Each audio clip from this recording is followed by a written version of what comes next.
Guys, ഞാൻ ഉറക്കമൊഴിഞ്ഞ റിയാലിറ്റിയിലേക്ക് എത്തിയിട്ടില്ല. പക്ഷെ ഇന്ന് എന്തായാലും ഞങ്ങൾക്ക് കൂറ്റനാട്ടില്ല ഞങ്ങളുടെ വീട്ടിലേക്ക് പോകണം. കാരണം ഏട്ടന്റെ നിശ്ചയാണ്.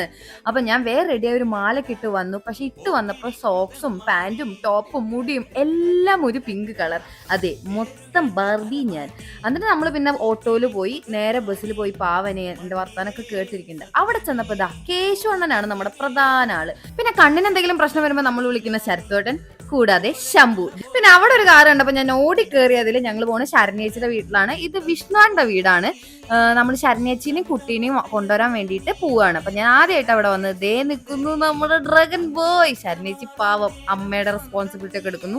വൈകിട്ടാവുമ്പോഴേക്കും എല്ലാവരും അവിടെ സഭ കൂടി കേട്ടോ. നാളത്തെ പരിപാടിക്കൊക്കെ എല്ലാവരും എക്സൈറ്റഡ് ആണ്. ഇതാണ് നമ്മൾ ആ ചേച്ചിക്ക് ഇട്ട് കൊടുക്കാൻ പോകുന്ന ഒരു മാല.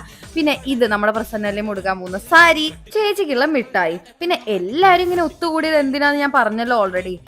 ഈ ചെങ്ങായുടെ എൻഗേജ്മെന്റിനാണ്.